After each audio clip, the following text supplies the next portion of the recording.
The wise man, Paul Heyman, was on Out of Character this week with Ryan Satin. This was over on the WWE on Fox YouTube. Of course, Ryan Satin hosts a wonderful show over there. Always has the big guests. This week, Wrestlemania week, no different.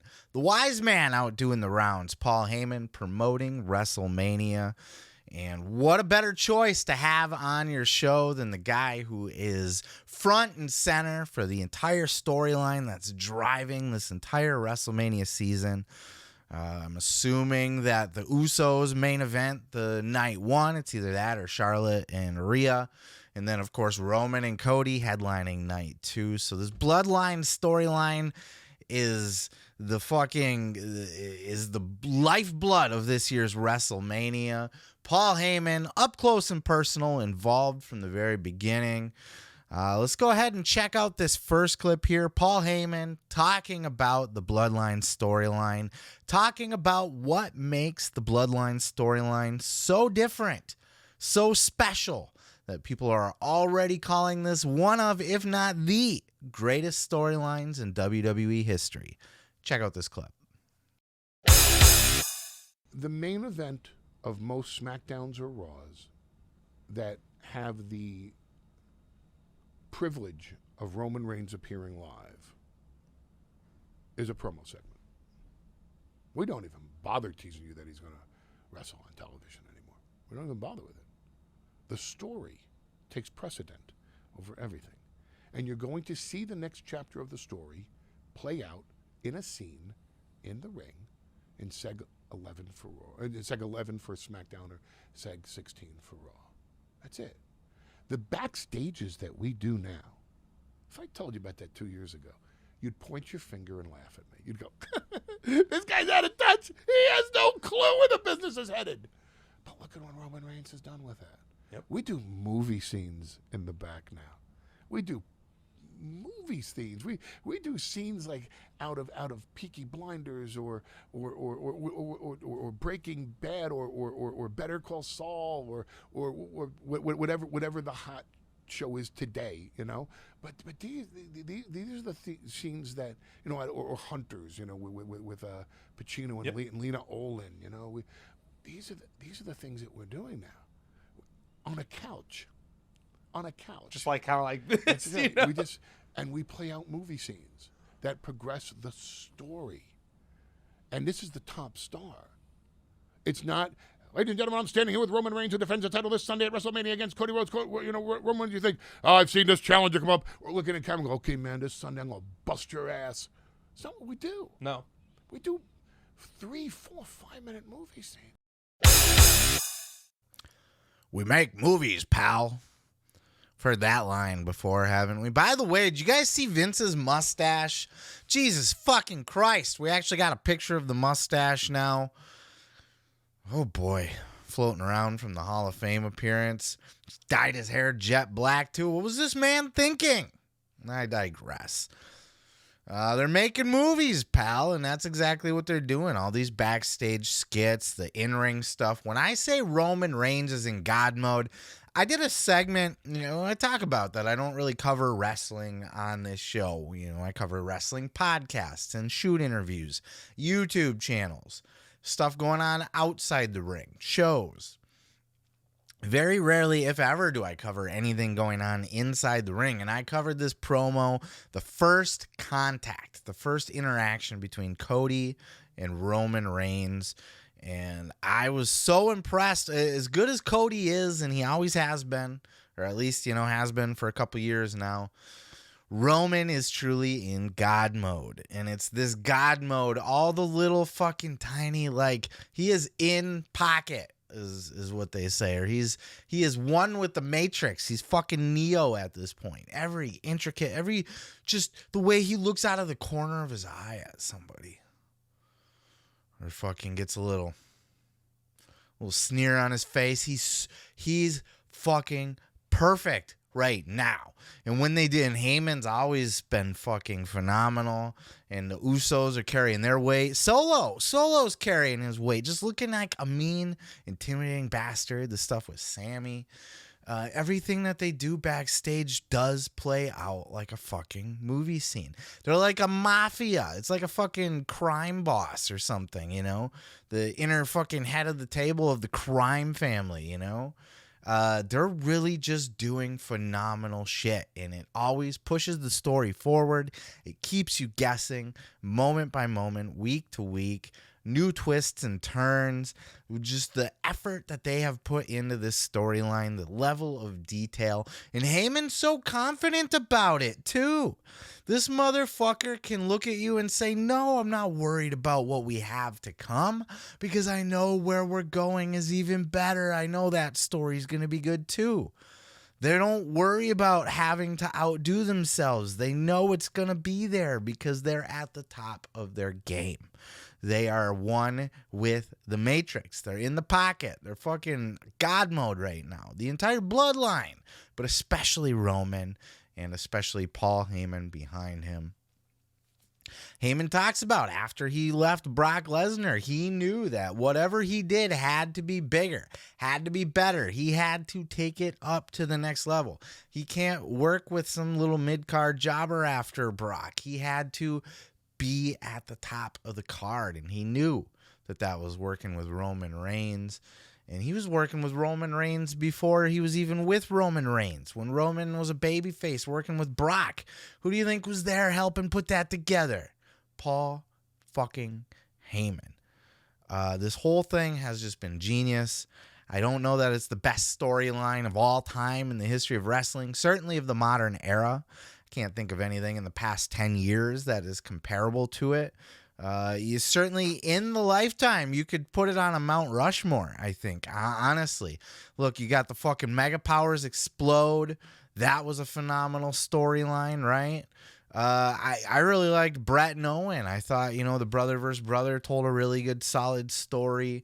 I know there's shit I'm forgetting. Shawn Michaels and fucking Jericho told some great stories.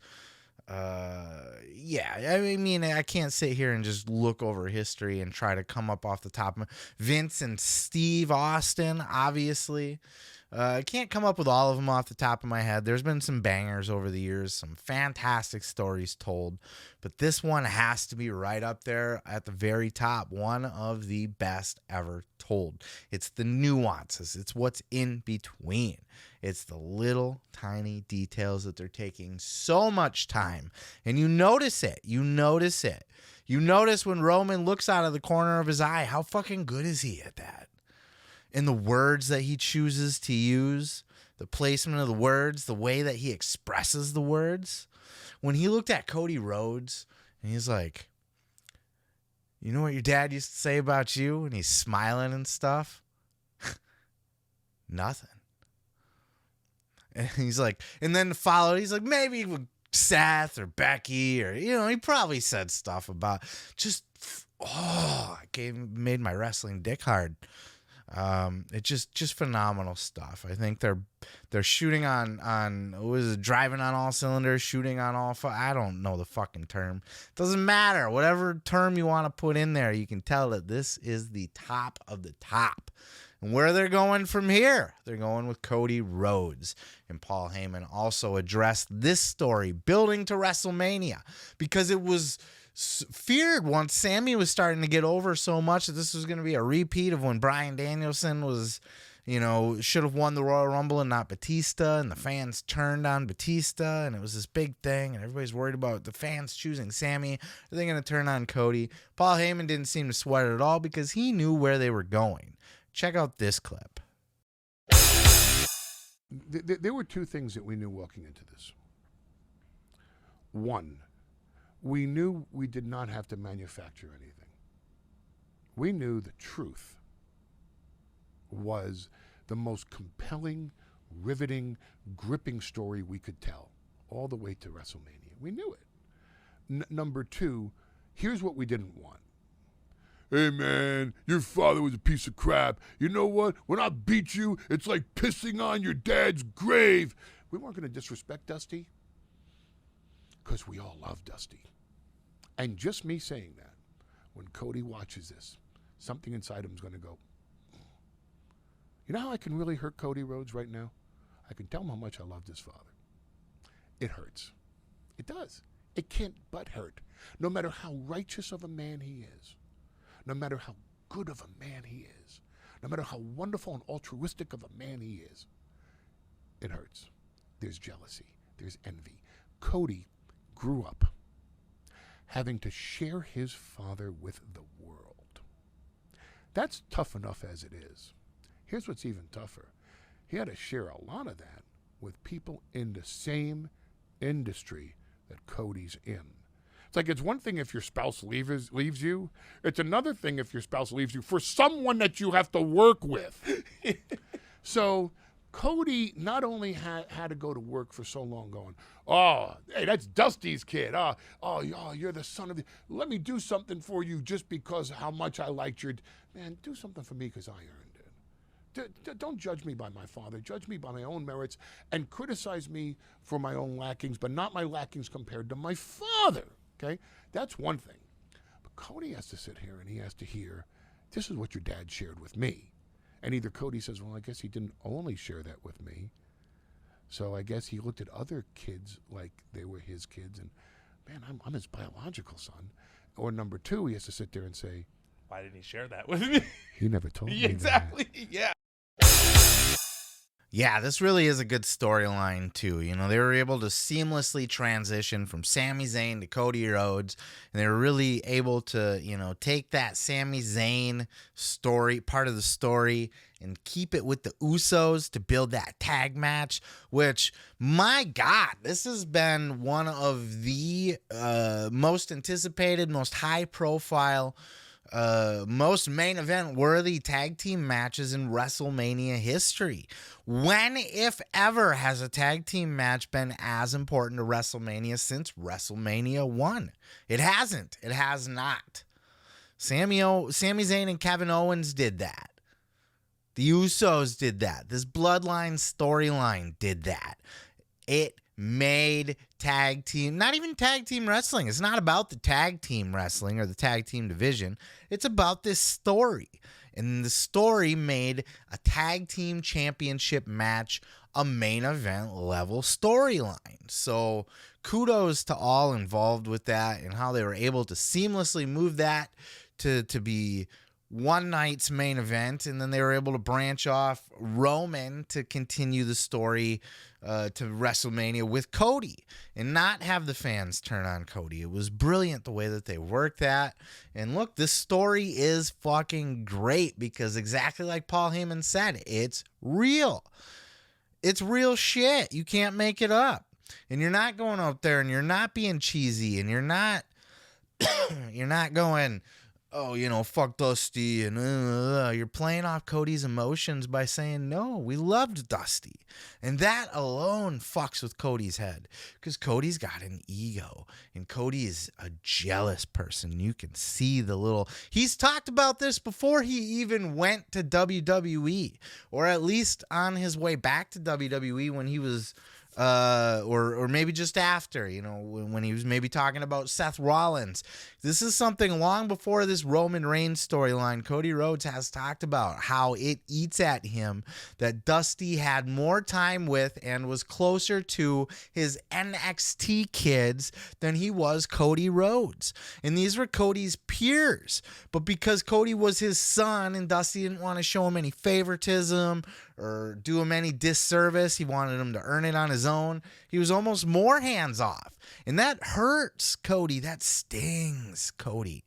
And now they get to use that in a storyline. One of Dusty's kids is at the top of his game, and he's going up against a challenger that is actually Dusty's kid who did not get the same attention. You can't write that shit. It's such a good storyline. It's built in. It's right there. It's honest. It's fucking, it's just beautiful. You could not have booked a better story. And the way that they have executed this in their promos, in their interactions has been perfect. flawless again. And I really do chalk up most of this to Paul Heyman. I'm sure Cody contributes great ideas. I'm sure Sammy contributed great ideas. I'm sure Triple H did. I'm sure Roman and the Usos. Look, I get this is probably a giant team effort to put all this together. But I have to imagine that Paul, being so directly involved, being such a creative person for so long, is probably fine-tuning all the little details of this fucking thing and really just seeing it through. And you can just tell the storyline it's become, the Bloodline storyline is now branched off into two separate stories that are going to be two separate main events of WrestleMania. And it's a beautiful fucking thing. And I've ranted on this enough because I'm just saying the same thing over, of sucking the dick, this fucking storyline, because it's that good. And I highly recommend you go out of your way to listen to this full entire interview. I know there's lots of interviews out there. Everybody's promoting WrestleMania. The media has been nuts. So you got to pick and choose your content. And that's why I expect some of this might not even get seen by as many people. But regardless, go out of your way. I have linked it below in the description. Watch this full interview, because anytime the wise man Paul Heyman has something to say, it's like sitting under the learning tree. It really is. Oh yeah, thanks for checking out the video. Yeah, don't forget to subscribe. Don't forget to like it if you liked it. Yeah, and you can check out full episodes each and every Sunday right here on the channel. Oh yeah, dig it.